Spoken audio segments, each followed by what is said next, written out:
I've been thinking, perhaps there really is no difference between a Conservative government and a Labour government. Don't let anyone tell you. Have you learned nothing from Rachel Reeves' speech this morning? Don't ever let anyone tell you that there's no difference between a Labour government and a Conservative government. I'm with Rachel Cunliffe, Ethan Croft and Will Dunn outside the conference centre in Liverpool, where you can probably hear some of the delegates behind us relaxing after a very packed day of speeches, which we've all been covering. So between us, we've been watching the big hitters on today's agenda, the Chancellor Rachel Reeves, Home Secretary Shabana Mahmood, and on the fringe of the conference, Andy Burnham. So let's start with Rachel Reeves' speech. It was sort of a bit of a defensive speech, wasn't it? It was defining Labour against their opposition, whether that was Reform or Andy Burnham. There was a bit about not wanting to go back to the Liz Truss style of fiscal policy, which I think was a veiled reference to Andy Burnham's comments about the bond market. Will, what were the main announcements that stood out to you in Reeves' speech? Well, I think you're right. So there were announcements about getting young people back into work. Labour's going to give you a proper job if you haven't been in education, employment or training for 18 months and you're between 18 to 24. What is sort of unspoken in that was also the fact that those people will lose benefits if they don't take that job. So that's probably the big one. That's what's been leading the headlines. But you're right. It's also a speech, like many other speeches made today, that have talked about who they believe the real opposition is, the risk of not holding together, and the risk of people saying things about being in hop to the bond markets. Ethan, what stood out for you from it? I suppose the fact that she's still going on about the Tories. I thought that was quite interesting. Does it betray a kind of self-consciousness, right? I mean, I actually was speaking to the editor of a rival magazine, The Spectator, Lord Gove, earlier, who said to us that she kind of protests too much. And his view is that actually a lot of the kind of Sunakism has remanifested as a form of sort of Starmakism, where you're kind of carrying on. I mean, I'm not sure we'd endorse that view, but there's certainly a sensitivity to it, right? That Labour supporters maybe don't feel like the differences are clear-cut enough at this point. Well, there was a lot about framing herself as a Labour Chancellor specifically. She talked about shipbuilders, she talked about the steelworks in Scunthorpe, interventionist government. She got introduced by a welder on stage. There's always I think a couple of years ago, the year before Labour got into power, she got introduced by Mark Carney. So there's like a real difference there in vibe. He might be good at welding. You Mark never Carney? know. you know what, Mark Carney, if you're listening, try welding for us. Welding together Canadian electoral coalitions. Sorry.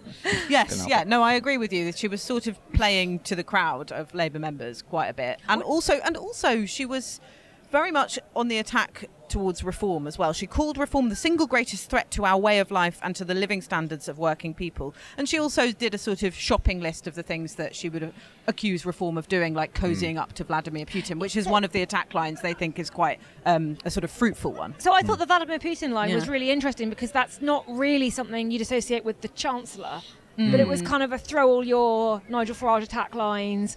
Also, if you work in public services, if you've ever used the NHS, that was kind of more in her remit. But Vladimir Putin, I don't know, it's an interesting direction for a Chancellor to go in. Yeah, and there were a few things left unsaid, weren't there? Because obviously we're all waiting for the budget in November.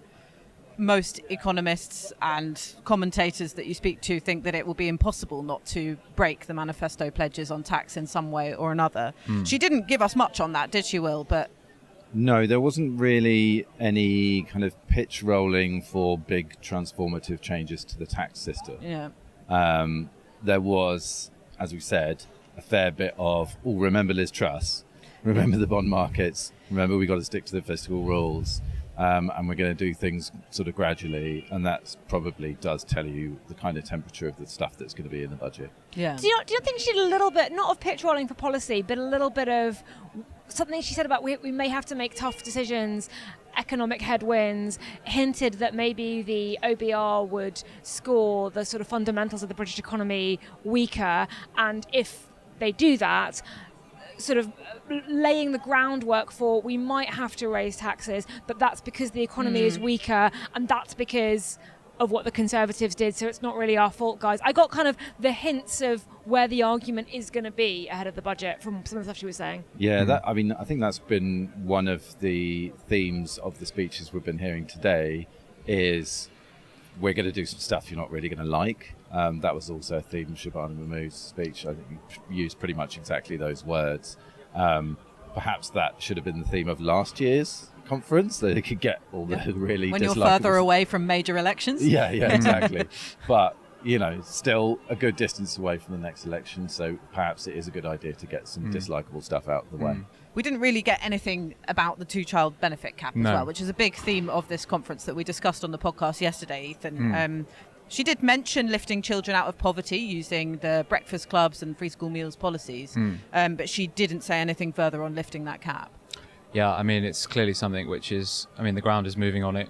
As we said yesterday, I think Bridget Phillipson, as a deputy leadership candidate and the education secretary, has called it spiteful and said that she wants to get rid of it. So there probably will be movement quite soon, but it's not something they clearly want to talk about at a conference. Well done. You've been snooping around the exhibition space and you found us a secret invisible fifth member of the podcast lineup. Yes, I have. I've actually brought with me the reincarnated digital ghost of Clement Attlee, who I was connected with at one of the many stalls inside. At a seance. Yes, yeah. At the seance stand. Just two guys in suits got me to scan a QR code, and now here he is. So I thought the pertinent question to ask Clem was, who is the politician that everyone is talking about at this conference? Because there is one person who's not here who has been in every single speech. And I think we know who that is. And actually, if you look at the newspaper spreads on the conference today, the Times and the Mirror, you've got pictures of Keir Starmer and Rachel Reeves, but there's also one other politician whose name's constantly mentioned and whose picture is featured, even though he's not here. So, digital ghost of Clement Attlee, who is the politician everyone is talking about at Labour conference. And Clem says, there's not just one politician stealing the show at Labour conference. Depends who you ask in the bar queue. You'll hear plenty about Keir Starmer, Angela Rayner, Wes Streeting, Lisa Nandy and Bridget Phillipson. They're all making waves in speeches and on panels. So there you have it. I mean, he's living in the past somewhat by mentioning Angela Rayner. I mean, living in the past more than he's being been dead for 60 That's years. how behind the Two of times the Clement longest Attlee really sections is. of applause that I heard today were for Angela Rayner, despite the fact that she isn't here. Yeah. But that's obviously not the politician who isn't here that we're talking about, is of course Nigel Farage. Yeah, tell us a bit about those headlines. So, I mean, that is, in speech after speech, Labour cabinet minister talked about the spectre of Farage. It's clearly, the line is that either we come together, we avoid division, and we fight the prospect of an incoming reform government. And I don't know. I mean, personally, I find that I feel like that could be a fairly high risk strategy, in that you are constantly making it more and more credible in the mind of the public that we could have a reform government and that they would go from a party with a handful of MPs to the majority. I think it seems like it could make all of those polls, which are, polls conducted a very long way from the next election, it kind of makes them feel more credible when they're constantly being, their presence is being felt on stage at Labour conference. I don't know, what do you guys think? Yeah, I think that's the debate within Labour, isn't it? It's the more we talk about reform as the sort of main opposition, potential next government, the more we scare people into wanting to vote for us next time, because there's a lot of voters who, aren't a fan of the idea of Nigel Farage as Prime Minister. He's still seen as a divisive and, extreme figure among a significant proportion of the public. But the other side of the argument is the more you talk about him as a potential next Prime Minister, the more you create this image of him as a normal mainstream politician, which then takes some of that toxicity out of his image. So I think that's the core to the dilemma. I actually don't know personally what the right thing is to do. It's weird to be at a Labour conference where the Conservative Party is polling, in some cases below 15%, and nobody's really, they're kind of the ancestral enemy of the Labour Party. Yeah. And they are on the floor in pieces, and no one really seems that pleased about it. See, I think the theme of this conference is we're really relieved that Andy Burnham stuck his neck out, because now we have a common enemy to attack. And actually, it's been really striking how so many of the criticisms that they're laying at Nigel Farage, not obviously not the migration ones, but about the economy and about public finances. Rachel Reeves' speech, equally relevant to Andy Burnham after he made that comment in an interview in the New Statesman about being in hock to the bond market. They kind of leapt on that, and it's given them the opportunity to defend their position, the fiscal rules, the economic credibility position against both Nigel Farage and Andy Burnham, I think we're going to talk about in a second, because the Burnham phenomenon has been really quite interesting at this conference too. Yeah, well, Ethan and I were at a interview that Andy Burnham did outside of the conference centre on the Fringe. Tell us about the queue. Tell us about the queue. The queue was really long. There was a massive queue. I mean, it was a small... It's basically a cafe. Yeah. And they cleared the place at last minute, but it was absolutely packed. And, you know, you did have people hanging around outside trying to get a kind of word with Farage then, with Burnham, including the woman who said, "I love you, Andy." Did he say "I love you" back? Yeah, I think he just smiled. He was actually being sort of hoarded by camera crews at this point. But somebody said to me, you know, is he enjoying this? Which I do think is the kind of big question for me about Burnham and the way he's behaving. Because in that event, I mean, he was consciously making headlines. I mean, he was asked about the EU. He could have given an off-the-cuff response, or, you know, just said something pretty mild. And instead he said, with a kind of degree of reverence, said, "I'm going to say it. Yeah. We should go back into the European Union. I want us to rejoin within my lifetime."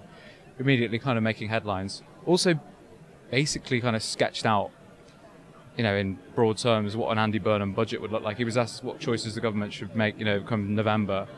And Burnham says, well, I'd bring in land value tax, I'd do a council tax reevaluation, you know, huge reforms of the tax system in order to raise revenue. And it's just kind of like, I mean, the whole problem with Burnham, right, is he just has the freedom to do that because he's got his own mandate, and there's no one who can kind of tell him to shut up. I mean, they can shout at him from the sidelines and insult him and call him the next Liz Truss, but he has the kind of power because he can just keep saying what he thinks. Yeah. And all the things that he says that he thinks happen to be things that loads of Labour members think as well.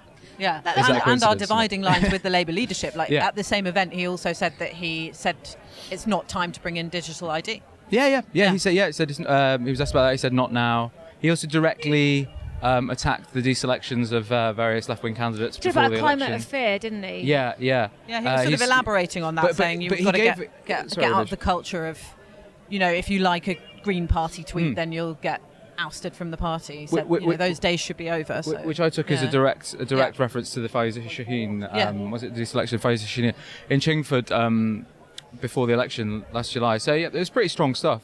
But Anoosh, I'm interested because you said that your takeaway from that event was that he kind of seemed aware that maybe he went too far, too fast, too early on. Well, yeah, I noticed it in the way that he was talking about some of the headlines, not from the New Statesman piece, I should clarify, but he did say that this piece in the Telegraph that suggested that MPs had asked him to, you know, run against Keir Starmer for leader and you know, borrow all of this money for social housing. He said it had been overwritten and was inaccurate, and sort of tried to row back a bit from the news lines that were in that particular piece. And also he said something that I thought was quite funny. He said, I've been more helpful to making this conference a success than a lot of other people. I think that actually got a laugh. Which got a laugh, you know, not only from the journalists who, you know, were laughing at some of the more outrageous lines, but even from some of the delegates who had come to see him speak as well. There was a lot of brass neck on show there, and I've heard that, you know, the leadership are really annoyed about, you know, suggesting he's just starting a helpful debate. It is quite weird, you know. He says on the one hand, oh, the reporting's been overwritten.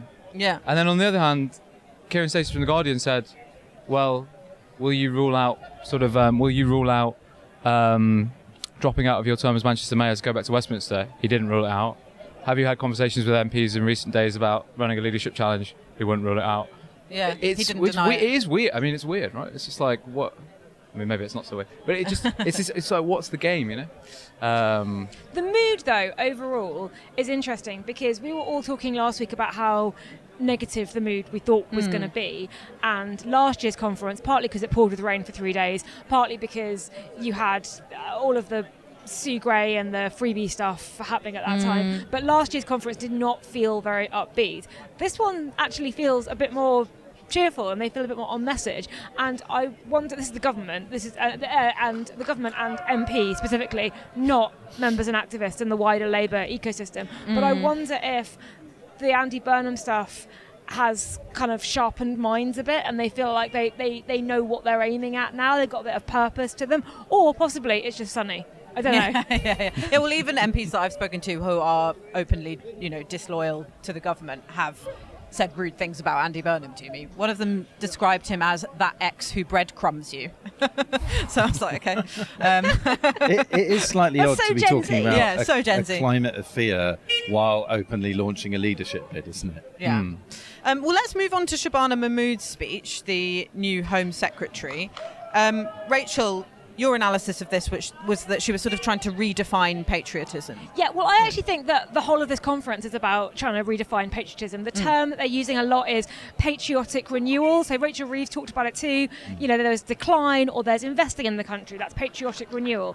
But for Shabana Mahmood, she was trying to land in this really quite narrow space, which is to say that if we want to be an open, progressive, welcoming, liberal country, we need tougher migration controls on both legal and illegal migration, because it's only if we have sort of control over who comes in and out of the country that we'll have the sort of society that can live up to all of those sorts of values. And she sort of compared people who come here illegally and also, actually not directly, but she seemed to be comparing people who came here legally on the health and social care visas as part of the quote-unquote Boris wave that we've been talking about, to her own parents, who obviously were immigrants. And there's this kind of good immigrant, bad immigrant dichotomy that she's really leaning into. And I didn't get the impression that this was a line that had been prepared for her by Keir Starmer. She seemed to really, really believe it. And that is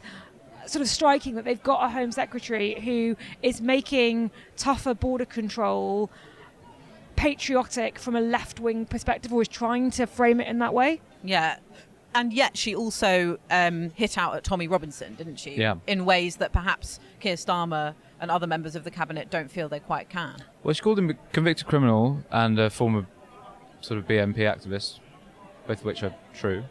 And she also said, in, I thought, much stronger terms, she sort of elaborated on something that Keir Starmer had alluded to on Friday, where he spoke about, the kind of look at history and what happens when people start to kind of judge others based on their race background. And she said that the road to patriotism was leading to ethno-nationalism, and she used that word specifically. And she said that in that logic, people wouldn't ever consider her English. Which felt like a reference right to that absolutely horrid and bizarre incident where, kind of a few podcasters had said that Rishi Sunak couldn't be English, and that caused a debate inside the Conservative Party, and now she's kind of decided to wade into that as Home Secretary, and it's something she cares very, very deeply about. Yeah, well, I think it's interesting that she could come out and say that, because I interviewed Nick Thomas-Symonds, the EU Relations Minister, shortly before this conference, and I was asking him about the rally, the far-right rally in London. And he was insisting on saying that, it's just a small minority of, people, throwing things at the police who we're against. And otherwise it's part of, I think he called it the great British tradition of free speech. And he really wouldn't engage with this, equating English to whiteness thing that is bubbling up, in some parts of the mainstream right now. He just didn't engage with that. Whereas she obviously feels, perhaps because of her background and her position, that she can address those issues. What was the main announcement, though? It was on indefinite leave to remain, making migrants work harder than before in order to have that status. So not claiming a penny of benefits was one of those provisions. Rachel, and also volunteering. Yeah, and volunteering as well. And I thought that was interesting because, that is asking migrants to go above and beyond what we expect of the average British citizen. I'm sure volunteering is great and everyone should go do it, but lots of people don't. So it was both never take a penny in benefits, no criminal conviction whatsoever, and investing in your community, giving back to your community.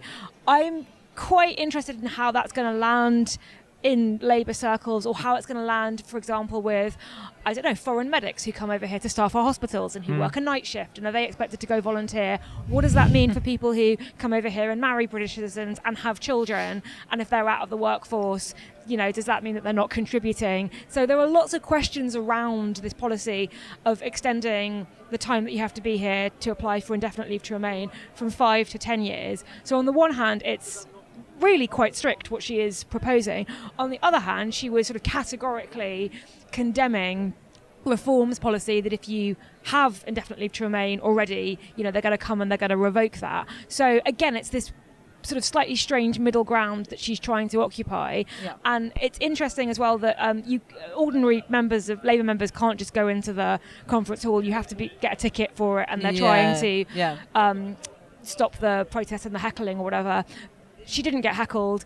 I would say that the applause she got was polite, but it wasn't enthusiastic. And she got a standing ovation for talking about shoplifting, saying that her first job was working behind the till in her parents' convenience store, and how she understands that there's nothing low level about shoplifting. She got rousing standing ovation. On the migration stuff, applause, but not enthusiastic applause. Yeah. I mean, Will, you were also watching that speech. What struck you from it? Well, I think it is part of an incredibly difficult policy position for Labour to develop, where I think, I guess it is easier for Reform to develop their policy on this because they can just say, oh, it's all, immigration's terrible and people, but I think they have to try to bring, I think maybe the volunteering stuff is to do with it has a little bit of a whiff of that thing that's talked about on the right about people not integrating after they immigrate.